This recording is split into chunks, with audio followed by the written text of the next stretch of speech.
Currency trading ಮತ್ತು ಷೇರು ವ್ಯವಹಾರದಲ್ಲಿ ಅಧಿಕ ಲಾಭಾಂಶ ನೀಡುವುದಾಗಿ ನಂಬಿಸಿ ಸುಮಾರು 1.20 ಕೋಟಿ ರೂಪಾಯಿ ವಂಚಿಸಿ 15 ವರ್ಷಗಳಿಂದ ತಲೆಮರೆಸಿಕೊಂಡಿದ್ದ ಆರೋಪಿಯೊಬ್ಬನನ್ನ ಉಳ್ಳಾಲ ಪೊಲೀಸರು ಬಂಧಿಸಿದ್ದಾರೆ.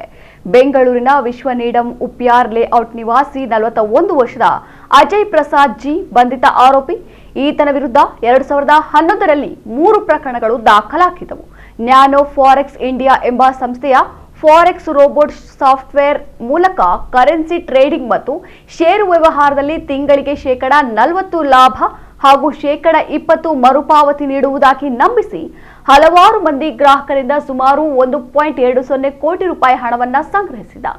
ಐಡಿ ಕಾರ್ಡ್ ಮತ್ತು ದಾಖಲೆಗಳನ್ನು ನೀಡಿ ವಿಶ್ವಾಸ ಹುಟ್ಟಿಸಿ ಪ್ರೋರೆಕ್ಸ್ ರೋಬೋಟ್ ಸಾಫ್ಟ್ವೇರ್ ಬಳಸಲು ಅವಕಾಶ ನೀಡುವುದಾಗಿ ತಿಳಿಸಿದ್ದ.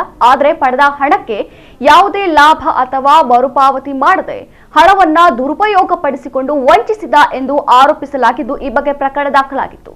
ಪ್ರಕರಣಕ್ಕೆ ಸಂಬಂಧಿಸಿ ನ್ಯಾಯಾಲಯದ ವಿಚಾರಣೆಗೆ ಹಾಜರಾಗದೆ 15 ವರ್ಷಗಳಿಂದ ತಲೆಮರೆಸಿಕೊಂಡಿದ್ದ. ಖಚಿತ ಮಾಹಿತಿ ಮೇರೆಗೆ ಉಳ್ಳಾಲ ಪೊಲೀಸ್ ಠಾಣೆಯ ಅಧಿಕಾರಿ ಮತ್ತು ಸಿಬ್ಬಂದಿ ತಂಡ ಬೆಂಗಳೂರಿನಲ್ಲಿ ಫೆಬ್ರವರಿ 20ರಂದು ಆತನನ್ನ ಬಂಧಿಸಿದೆ.